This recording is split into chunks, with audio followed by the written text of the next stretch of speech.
رب العالمین والصلاة والسلام علی اشرف الانبیاء والمرسلین وعلی آلہ الطیبین الطاہرین واصحابہ الاکرمین واولیاء امتہ اجمعین، اما بعد۔ معزز مکرم سامعین و ناظرین اکرام، خواجہ خواجگان، محب النبی، محبوب رب العالمین، فخر اولین و آخرین، حضرت مولانا محمد فخر الدین محدث دہلوی اعلی اللہ المقامہ کے عرس شریف کی نسبت سے آپ کے حالات و تعلیمات و ملفوظات پر مشتمل مناقب فخریہ کتاب، جس کو حضور نظام الملک آصف جاہ اول نواب میر خمر الدین علی خان بانی سلطنت آصفیہ کے پوترے حضرت غازی الدین خان نظام فخری رحمۃ اللہ تعالی علیہ نے نہایت ہی عقیدت و محبت کے ساتھ ارباب طریقت کے لیے اور پاک بازان شریعت کے لیے جمع فرمایا ہے، اسی میں سے آپ سلسلہ وار جو ہے مضامین اور واقعات سماعت کر رہے ہیں۔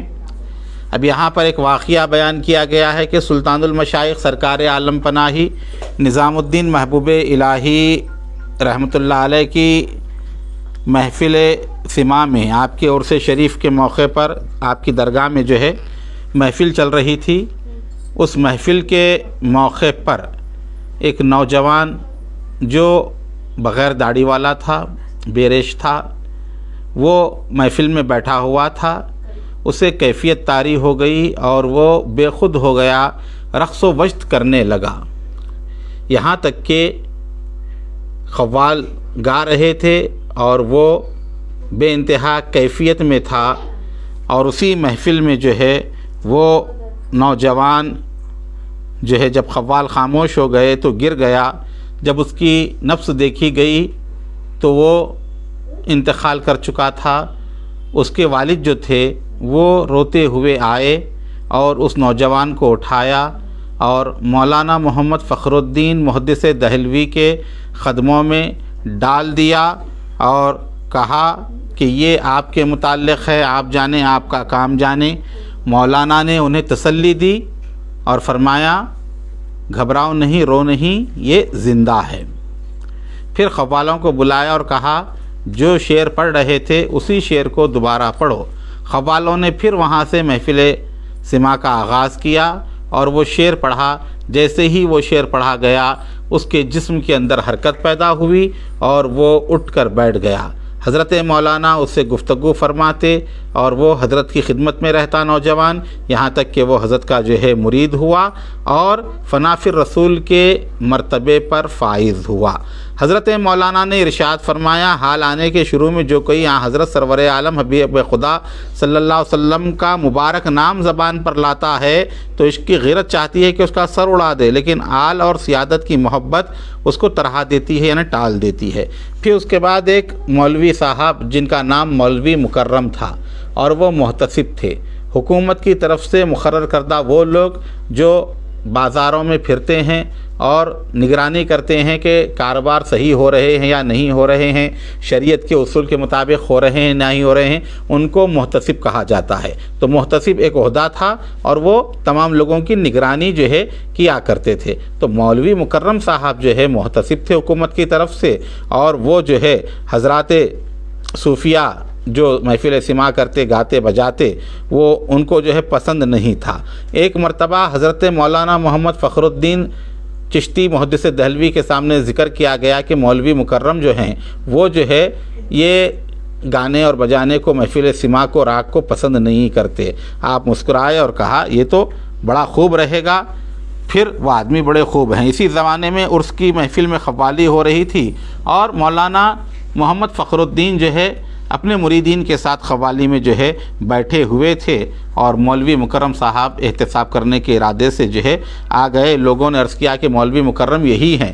جب وہ قریب آئے تو آپ نے ان کے اوپر نگاہ ڈالی، وہ نگاہ کے شکار ہوئے، ان کی زبان سے عشق کا نغمہ باجے کی دلکش سروں میں نکلنے لگا، ان کا خد چنگ کی طرح خدا کی بندگی کے لیے خم ہو گیا، اور ایک نعرہ مار کر مولانا کے حلقہ گوشوں میں داخل ہو گئے، مرید ہو گئے۔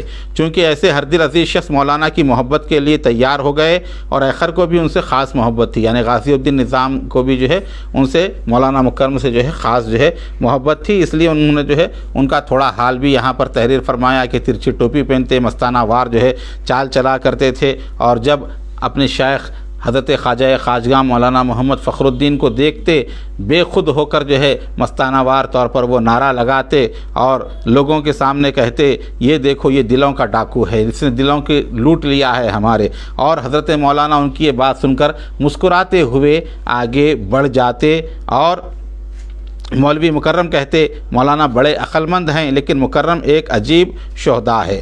انہی مولوی صاحب کے لڑکے کا انتقال ہو گیا۔ تیسرے روز حضرت جو ہے عیادت کے لیے جب تشریف لے گئے مولوی مکرم کے پاس، تو مولوی مکرم نے کہا مارتے بھی خود ہی ہو اور عیادت کے لیے بھی خود ہی آتے ہو۔ حضرت مولانا بھی ان سے اکثر مذاق کیا کرتے۔ جب ان کی نسبت مکمل ہو گئی، کامل ہو گئی، تو تمام پڑھنے پڑھانے سے ان کا دل ہٹ گیا، اور وہ عشق کی جب منزل میں آ گئے تو ہمیشہ جو ہے محویت میں جو ہے رہنا شروع کرتے۔ اب ہوتا کیا، مدرسہ تھا مولانا فخر کا اجمیری دروازے میں، بچے پڑھنے کے لیے آیا کرتے تھے۔ تو جب بچے پڑھنے کے لیے آتے تو ابتدائی صرف و نحو گردان وغیرہ یاد دلانی ہوتی تو کیا کرتے کہ وہ بچوں کو جو ہے مولوی مکرم کے پاس حضرت بھیجا کرتے، بولے کہ ان کو گردان یاد دلاؤ، انہیں صرف و نحو پڑھایا کرو۔ اب حضرت کا تو طبیعت تھی نہیں، لیکن پیر و مرشد کا حکم ہوتا کہ پڑھانا ہے بچوں کو، تو بیٹھ جاتے مجبوری کو اور پڑھانا شروع کر دیتے۔ تو ہوتا کیا کہ سبق دیتے، 3-4 روز تک میزان کا سبق وغیرہ دیتے، اور طالب علم جو ہے پڑھنے کے لیے آتے تو اب اس میں جو ہے وہ یاد دلاتے ہیں، جیسے طریقہ ہے مدرسوں میں پڑھانے کا۔ طالب علم پڑھتے تھے کہ ضربا زید عمرن، زید نے عمر کو مارا۔ اب جیسے جو یاد دلایا کرتے ہیں بچوں کو، شاگرد صاحب نے جو ہے ان سے پوچھا، مولوی مکرم سے جو پڑھانے والے استاد تھے، تو شاگرد تھا وہ پڑھنے کے لیے پہلی مرتبہ آیا۔ اب یہ جو پڑھایا گیا ضربا زید عمرہ کہ جو ہے زید نے جو ہے عمر کو مارا، شاگرد نے ان سے پوچھا کہ یہ عمر کون صاحب تھے اور زید نے عمر کو کس لیے کس گناہ پہ مارا؟ ہاں، مولوی مکرم صاحب تو بیدار بیٹھے ہی ہوئے تھے اور غصے میں آ گئے، جلال میں آ گئے۔ جب یہ پوچھا گیا کہ زید نے عمر کو کیوں مارا، عمر کا کیا قصور تھا، عمر کا کیا گناہ تھا، جب یہ پوچھا گیا تو ان کو بہت پھر گئی۔ پھرتے ہی فوراً انہوں نے کیا کیا کہ فوراً کتاب اٹھائی اور ان کے منہ پر ماری شاگرد کے، اور کہا کہ میں، تم، زید اور عمر سب بھاڑ میں جائیں۔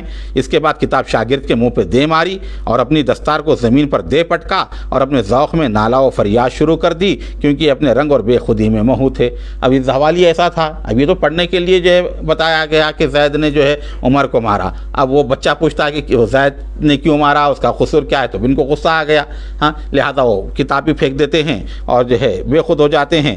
اسی وقت لوگوں نے کیا کیا، مولانا فخر کو جو ہے جا کر جو ہے بیان کیا کہ حضرت جو ہے ایسا واقعہ ہو گیا مدرسے میں شاگرد کے ساتھ، جو ہے شاگرد کے اوپر جو ہے کتاب بھی پھینک دی اور اس کو جو ہے بہت کچھ انہوں نے جو ہے نواز دیا۔ جب یہ اطلاع مولانا فخر کو ملی، آپ نے کہا کہ مولوی مکرم کو یہاں لے کر آؤ۔ حکم ہوا تو فوراً مولوی مکرم تشریف لائے، عرض کیا کہ مولوی صاحب کچھ فرمائیے تو کیا ہوا. اب حضرت ان سے بے تکلف تھے, مذاق وغیرہ بھی کیا کرتے تھے مولانا فخر. کہا کہ ہوا کیا؟ بولے آخر مدرسے میں عرض کیا بس 2 روز میں نے حکم کی تعمیل کی, 2 دن تک میں نے گردان پڑھائی, یہ صرف و نحو پڑھا دیا ہے. اب سوہان روح یعنی روحانی تکلیف کو گوارا کیا. اب مجھ کو آپ مار بھی ڈالیں تو پڑھانا قبول نہ کروں گا. اب مجھے مار بھی ڈالو لیکن میں بچوں کو جو ہے پڑھاؤں گا نہیں. حضرت مولانا مسکرا کر فرمایا مولوی صاحب معذور ہیں, اسی لیے کئی سال تک آپ نے کسی شغل کے لیے مولوی مکرم سے نہیں کہا. مولانا کی قوت روحانی اور نظر کی تاثیر سے مولوی مکرم کی یہ کیفیت ہو گئی, یعنی بغیر کسی مجاہدے کے جو ہے اتنی کیفیت حضرت کی نگاہ اثر سے جو ہے ان کے اندر پیدا ہو گئی. پھر اس کے بعد جو ہے وہ کہتے ہیں کہ ایک واقعہ انہوں نے لکھا, سید محمد خان توپ خانے کے داروغہ تھے اور جو ہے وہ کسی لڑائی میں گئے, توپ کا گولہ آ کر لگا, سینے کے اوپر آ کر لگا, زخم گہرا ہو گیا اور دل تک جو ہے پہنچ گیا. وہ زخم سوکھ نہیں رہا تھا, لیکن یہی مولوی مکرم صاحب نے ایک نسخہ بتایا. حکیموں نے کہا کہ یہ کیسے ہوگا نسخے سے؟ کہا کہ اس کو کرو. تو انہوں نے کہا سید محمد نے اس کو کر دو. جب وہ نسخہ عمل کیا گیا تو ان کا زخم جو ہے بند ہو گیا اور اچھا ہو گیا. القصہ محفل سما گرم ہوئی, مولوی مکرم کو ذوق ہوا, حال آ گیا. وہاں کے قاضی صاحب نے کہا یہ آدمی کیسے تھرک تھرک رقص کر رہے ہیں. یہ کہہ کر قاضی صاحب تھوڑی دیر غافل ہوئے تھے کہ حضرت مولانا نظر آئے اور انہوں نے ان کو زمین پر دے مارا اور کہا کہ ہمارے مریدوں کے متعلق اس قسم کی گفتگو نہ کرو. قاضی صاحب کے سر میں دنبل تھا جس سے ان کو اگرچہ کہ تکلیف ہوئی مگر مولوی مکرم کی خدمت میں آ کر معافی چاہی. انہی کی دعا سے دنبل بھی اچھا ہو گیا اور اسی خوشی میں گانے کی مجلس کے لیے تقریباً 200 روپے لا کر نذرانہ دے گئے. نصیب عادا ایک مرتبہ کیا ہوا کہ حضرت قبلہ مولانا فخر بیمار ہو گئے اور کئی لوگوں نے جو ہے دوائیں تجویز کی, یہاں تک کہ حضرت کے اوپر وہ دعاؤں کا جو ہے جتنی دوائیں تھیں نسخے تھی اثر الٹا ہوتا گیا اور خادموں میں ہنگامہ ہوا. ان ایام میں مولوی مکرم صاحب دیوانوں کی طرح گھومتے گھومتے پھرتے مولانا کے پاس آ گئے اور اس کے بعد حضرت مولانا فخر کو شفا ہو گئی اور مولانا فخر اچھے ہو گئے. تب ہم لوگوں کے ہوش و حواس درست ہوئے. بندے نے اسی روز دل میں عہد کیا کہ میں مولوی مکرم کا طواف کروں گا. چنانچہ ان کو کھڑا کر ان کے گرد جو ہے گھومنے لگے. اور ایک واقعہ بیان کرتے ہیں کہ حضور پاک صلی اللہ علیہ وسلم کو کسی نے خواب میں دیکھا. حاجی احمد نے سرکار کو دیکھا اور حاجی احمد نے دیکھا کہ اس محفل میں جو ہے حضرت مولانا فخر الدین تشریف فرما ہیں اور حضور پاک صلی اللہ علیہ وسلم نے کہا کہ تم ان کے مرید ہو جاؤ, یعنی مولانا فخر کے ہاتھ پر بیعت کر لو. تو وہ حاجی احمد جو ہے مدینہ منورہ سے دہلی آئے اور دہلی آنے کے بعد متقی حاجی خدا بخش جو شیخ وقت اور بڑے بے نظیر فقیر تھے انہوں نے مولانا سے میل جول بڑھا لیا, پھر بیعت بھی کر لی. اس کے بعد حرمین شریفین چلے گئے. اب وہاں خرق عادات اور تصرفات جو اس کمترین غلامان غلام سے متعلق ہیں لکھے جاتے ہیں. اب یہاں پر جو ہے انہوں نے اپنے واقعات بیان کیے کہ میں بھی کئی دنوں تک کسی شیخ کامل کو ڈھونڈتا رہا, تلاش کرتا رہا, یعنی غازی الدین خان نظام. یہ خاندانی طور پر نواب تھے اور فن سپاہگری سے ان کا تعلق تھا. آصف جاہ اول کے پوترے تھے. تو یہ جو ہے کئی دنوں تک دیکھتے رہے, لیکن جس کسی کے پاس جاتے وہ کسی اور آدمی کسی وظیفے میں لگا دیتے, ان کو جمتا نہیں تھا. آخر میں یہ حضرت مولانا کے پاس جو ہے حاضر ہوئے اور مولانا فخر سے جو ہے انہوں نے بیعت کی, مرید ہو گئے. اس کے بعد جو ہے ایک مسئلہ تھا وحدت الوجود کے بارے میں, بڑی ان کو تشویش تھی. وحدت الوجود کے بارے میں جو ہے ان کا قلب جو ہے مطمئن نہیں تھا. تو ایک مرتبہ حضرت مولانا فخر الدین محدث دہلوی تنہا تشریف لائے اور اپنے ہاتھ کی انگلیاں ان کے ہاتھوں میں ڈال کر جو ہے ملایا اور اپنے ہاتھ کو ان کی گردن تک بڑھایا. اس کے بعد عجیب کیفیت ہو گئی ان کی اور مولانا فخر وہاں سے چلے گئے. اس کے بعد انہوں نے کیا دیکھا کہ تمام چیزیں,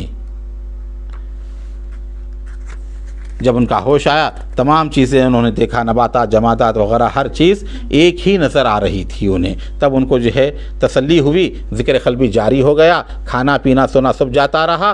چند روز بعد اپنے لباس اور کھانے پینے کا غرض ہر کام کے متعلق یہی خیال کرنے لگا کہ میں اس میں کیوں اپنی اوقات کو ضائع کروں. بڑی مدت کے بعد ان کی طبیعت بحال ہوئی غازی الدین خان نظام کی اور وہ مجذوب نہ ہوئے. یہ دونوں عقدے مولانا کی عنایت سے حل ہو گئے. الغرض وہ مرید بھی ہو گئے. پھر ان کے جو شک و شبہات تھے غازی الدین خان نظام کے وہ بھی جو ہے چلے گئے. پھر اس کے بعد انہیں خیال آیا فتوح الغیب دیکھوں, لیکن مناسب نہیں سمجھا پوچھنے کے لیے. حضرت خود ایک مرتبہ آتے ہیں اور کہتے ہیں کہ دیکھو جاؤ فتوح الغیب دیکھو, مطالعہ کرو. تو وہ فتوح الغیب کا مطالعہ کرتے ہیں.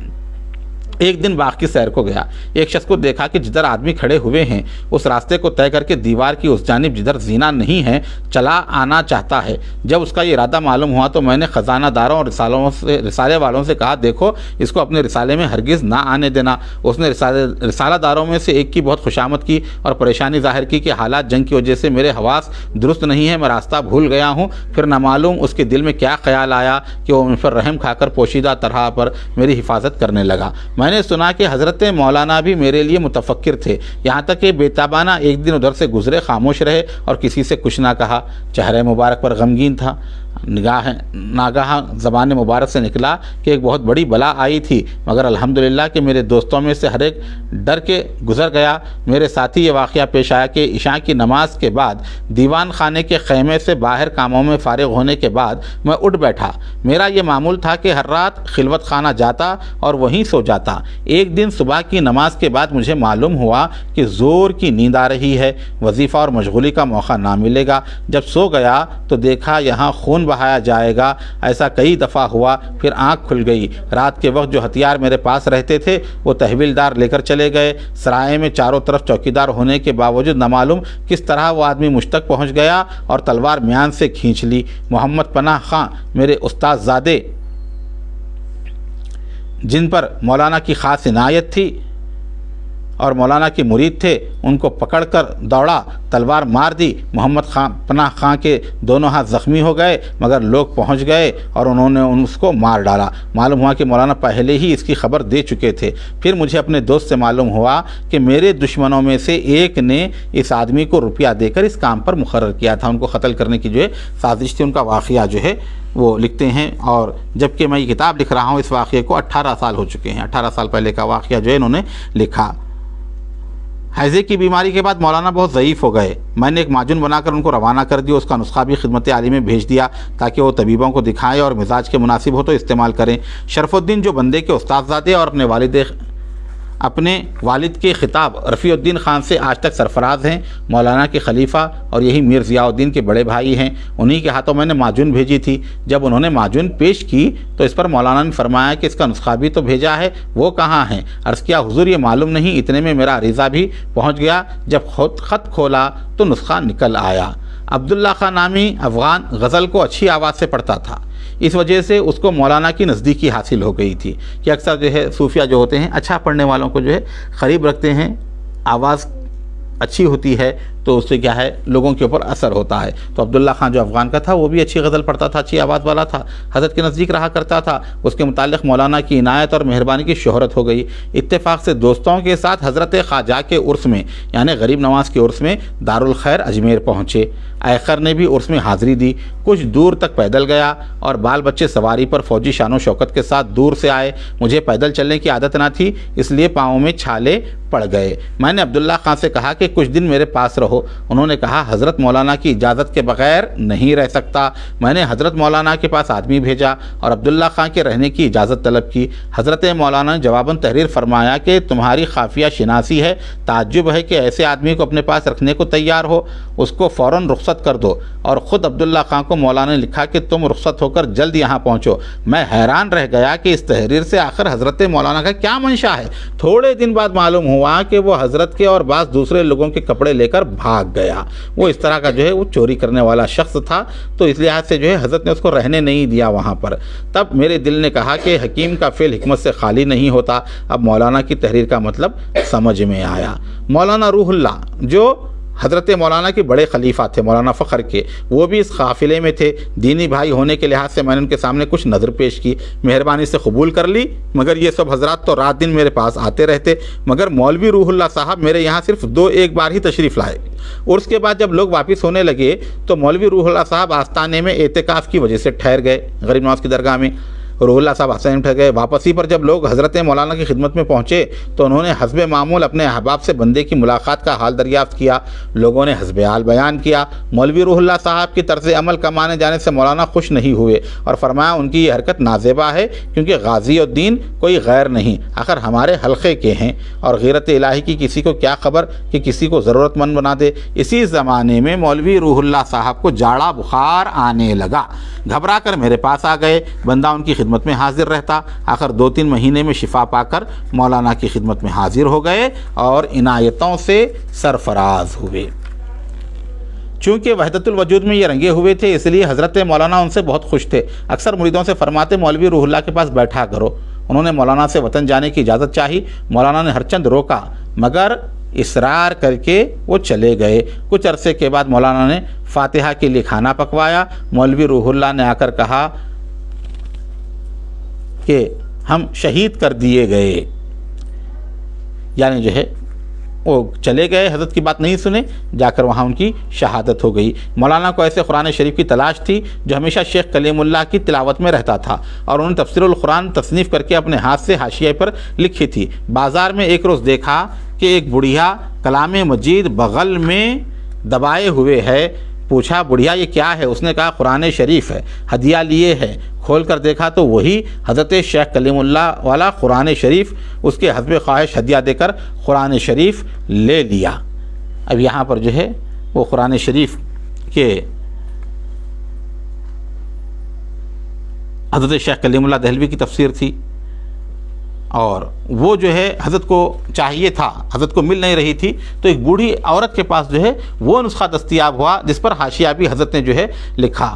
قرآن القرآن جسے کہا جاتا ہے، وہ قرآن پاک کی تفسیر کلیمی کے نام سے جو ہے جلالین کے طرز پر جو ہے لکھی ہوئی تفسیر ہے۔ الحمدللہ ہمارے حیدرآباد دکن کے جو ہے مشہور ممتاز عالم دین، رہبر شریعت اور خانوادہ غوث اعظم کے چشم و چراغ حضرت مولانا سید رضوان پاشا قادری لوبالی صاحب قبلہ دم اللہ فی عزہ نے جو ہے اس پر جو ہے مخالبی جو ہے تحریر کیا ہے PhD کا۔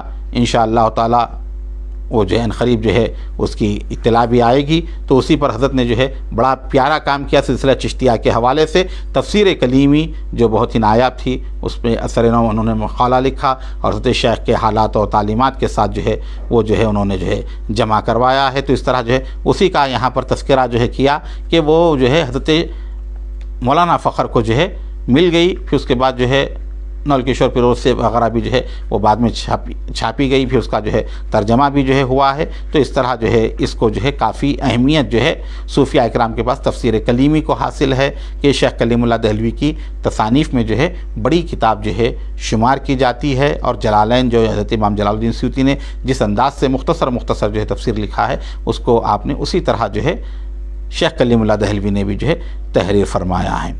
آخر کے یہاں ایک لڑکا پیدا ہوا، یعنی غازی الدین خان نظام کے یہاں، اور جتنے لڑکے بھی میرے یہاں پیدا ہوتے حضرت مولانا ہی نے سب کو بسم اللہ پڑھائی۔ اس تسمیہ خوانی کے لیے بھی کم ترین نے عرض کیا، مبارکباد لکھ کر بھیجی، تسمیہ کے لیے کچھ تحریر نہیں فرمایا، اس لیے کہ نہ رہنے کا یقین ہو گیا۔ آخر وہ 1-2 مہینے کے بعد فوت ہو گئے۔ تو تسمیہ خوانی ہمیشہ کرتے تھے حضرت، لیکن جب یہ بچہ پیدا ہوا ان کے پاس تو آپ نے جو ہے کچھ بھی نہیں لکھا تسمیہ خوانی کے متعلق۔ تو یہ پریشان تھے، بولے حضرت کی اس بار انجان مار دیے، خاموش بہ گئے۔ تو معلوم پڑا 2-3 مہینے گزرے، حضرت کا انتقال ہو گیا، حضرت اس بچے کو تسمیہ خوانی نہ پڑھا سکے۔ اس سے پہلے کہ بچہ بڑا ہوتا، تسمیہ خوانی اس کی ہوتی، بسم اللہ ہوتی، اس سے پہلے ہی حضرت کا انتقال ہو گیا۔ احمد اللہ نام کا میرا ایک لڑکا تھا، نہایت ہی حسین اور خوش آواز۔ 3 سال کی عمر میں اس کو قوالی سن کر حال آ جاتا تھا۔ اتفاقاً بیمار ہوا، اس کی شفا کے لیے توجہ کی درخواست کی، فرمایا اس مرتبہ اچھا ہو جائے گا۔ مجھے اس کی زندگی سے مایوسی ہوئی، آخر چیچک کی تکلیف سے وہ جنت کا پھول بن گیا۔ تحفے کے گھوڑے جن کی 20,000 روپے قیمت بتائی جاتی ہے، غلام شاہ خان حاکم سندھ نے احقر کے لیے بھیجے، یعنی غازی الدین خان کے لیے، اور اس طرف آنے کی درخواست کی اور ساتھ رہ کر ملکوں کی تسخیر کا ارادہ کیا۔ احقر اس زمانے میں وجے نگر کی طرف لشکر کشی میں مصروف تھا۔ حضرت مولانا فخر کی خدمت میں تمام حال لکھ کر روانہ کیا۔ جواباً ارشاد ہوا، ہماری نظر میں صلح ہوتی نظر نہیں آتی، اگر روانگی بہت ضروری ہے تب بھی جانا مناسب نہیں، اس لیے میں نے اپنے دماغ سے اس خیال ہی کو نکال دیا۔ 1-2 ہفتے کے بعد خان مذکور کے فوت ہونے کی یعنی مر جانے کی اطلاع ملی۔ یہ شروع میں مولانا سے کوئی عقیدت نہ رکھتے تھے، مولانا کی یاروں دوستوں کے حالات دیکھتے تو تعجب ہوتا۔ آخر آستان عرش نشاں پر سر جھکایا اور بیعت سے مشرف ہوئے، رخصت ہو کر چند قدم ہٹے کہ دل میں خیال آیا کہ لوگ کہتے ہیں مولانا کے خادموں کی مرید ہوتے ہی حالت بدل جاتی ہے، مجھ کو تو کچھ بھی نہیں ہوا۔ یہ خیال آنا ہی تھا جیسے کسی نے پیٹھ میں ایک تیر مارا جو سینے سے کارگر ہو گیا۔ مست و بیتاب رقص کرتے ہوئے مولانا کے قدموں میں جا گرے۔ اس وقت مرزا مذکور گویا سر سے پاؤں تک ایک چنگاری بنے ہوئے تھے۔ مولانا کا معمول تھا کہ باطنی امور اور اسرار سے اس بندے کو باخبر فرما دیتے تھے، مگر اسرار کو قلمبند لکھ نہیں سکتے اور زبان ادا نہیں کر سکتی۔ بیعت کے بعد سے یہ حالت ہوئی کہ مولانا کی عنایت سے جو چند گھنٹے پہلے دل کو خبر معلوم ہو جاتی، یعنی تمام چیزیں، ان کا بھی اتنا کشف بڑھ گیا تھا کہ 2-4 گھنٹے پہلے ہی جو ہے انہیں معلوم پڑ جاتا کہ کیسے واقعات جو ہے پیش آنے والے ہیں۔ حرمین شریفین میں حاجیوں کی زیادتی کی وجہ سے وبا پھیل گئی، جیسے بیماریاں پھیلتی ہیں، زیادہ ہو گئے تھے حاجی اس زمانے میں، تو جو ہے وہاں پہ وبا پھیل گئی تھی۔ یہ احقر بھی بیمار ہو گیا، بہت تکلیف اٹھائی، خفانی کیفیت ہو گئی، آدھا رہ گیا تھا۔ ہندوستان پہنچنے کے بعد حضرت مولانا کی شفقت اور اس عمل سے جو انہوں نے بنایا شفا ہو گئی، سب تکلیفیں جاتی رہی ہیں۔ بہت ہی دبلے پتلے ہو گئے تھے، آخری جو ہے خطرناک جو ہے وبا سے متاثر ہو گئے تھے یہ، لیکن مولانا فخر کی جو ہے توجہ سے جو ہے دوبارہ اچھے ہو گئے۔ محمد پناہ خان حضرت مولانا کی خدمت میں گیا ہوا تھا، اور چونکہ میں ایک مدت کے بعد اپنی متعلقہ خدمت پر حاضر ہوا، اسی لیے اس زمانے میں میرے متعلق عوام میں کچھ اور خبر مشہور ہو گئی تھی۔ خان مذکور واپس آیا تو میرے متعلق غیر معتبر خبریں سن کر بیتاب اور روتا ہوا حضرت مولانا کی خدمت میں حاضر ہوا تو ارشاد ہوا، سب خیریت سے ہے، اطمینان رکھو، یعنی کوئی غلط خبریں جو ہے ان کے متعلق افواہیں اڑ گئی تھیں۔ صوفی یار محمد سے، جن کا حال پہلے لکھا جا چکا ہے، ارشاد فرمایا، ذرا فلاں یعنی غازی الدین کے لیے مراقبہ تو کرو۔ وہ مراقبہ ہوئے، دیکھا کہ ایک آدمی یہ عبارت پڑھ رہا ہے مراقبے میں، یا حی یا قیوم برحمتک استغیث۔ بندے کی واپسی کے بعد بیکانیر پہنچ جانے پر عنایت نامہ پہنچا۔ اس میں تحریر فرمایا تھا کہ دوست دیکھنے کو دل بہت چاہتا ہے، از دوست ایک اشارات ازما یسیر و دیدند، دوست کی طرف ایک اشارہ بھی ہو تو ہم سر سے دوڑنے کو تیار ہیں۔ فوراً خدمت عالی میں حاضر ہوا، خدا کی عنایت سے قدم بوسی کی سعادت ملی۔ اپنی مہربانی سے دریافت فرمایا کہ اب کیا ارادہ ہے؟ میں نے عرض کیا، جو حکم ہو۔ فرمایا، دینی کام میں اتنا زمانہ گزرا، اب دنیاوی کام بھی دیکھو۔ قدموں پر سر جھکا کر خاموش ہو گیا۔ پھر مولانا نے فرمایا، اب دنیا سے میرا دل اچاٹ سا ہے۔ میں نے عرض کیا، بجا ہے؟ فرمائیے کہ الحمدللہ کہ خدا تعالیٰ اپنی طرف کھینچ رہا ہے۔ اس کے بعد کلا اور دستار جو سر مبارک پر تھی، اس غلام کو مرحمت فرمائی، چاروں سلسلوں اور حدیث شریف کی اجازت بھی عطا ہوئی اور بہت سے اشغال تعلیم فرمائے۔ چنانچہ ایک شغل میں مولانا نے میرے ہاتھوں پاؤں درست فرما کر اس کی نشست بھی بتائی اور یہ ارشاد فرمایا، اگر کہو تو ہم کر کے بتلا دیں۔ بندہ شکریہ ادا کرتے ہوئے آداب بجا لایا، پھر بندے کو ہر شغل عملی طور پر بھی بتایا۔ الحمدللہ علی ذالک۔ تو یہ جو ہے باب تھا آپ کے کشف و کرامات کا، تیسرا باب مکمل ہوا۔ چوتھا باب ہے سماع اور قوالی کے متعلق، جو ہے اس میں جو ہے حضرت نے جو ہے لکھا ہے 5 باب اس کتاب میں ہیں۔ اس کے بعد جو اس کتاب کا اختتام ہوگا، اور رجب شریف کی مناسبت سے خواجہ دو جہاں معین بے کساں فخر کون و مکاں حضرت خواجہ معین الدین حسن مولائے حق غریب نواز کی تعلیمات اور حالات کا انشاءاللہ تعالی پہلے عشرے میں رجب کے سلسلے وار بیان ہوگا۔ اللہ تعالی ہم تمام کو عظیم المرتبت خواجگان چشت اہل بہشت کی تعلیمات پر عمل کرنے کی توفیق عطا فرمائے، ان کی سچی عقیدت و محبت عطا فرمائے اور ان کی عنایات ہمیشہ ہمارے شامل حال رہیں۔ الہی تابوت خورشید و ماہی چراغ چشتیاں را روشنائی، اگر گیتی سراسر باد گیرت چراغ چشتیاں ہرگز نہ میرت۔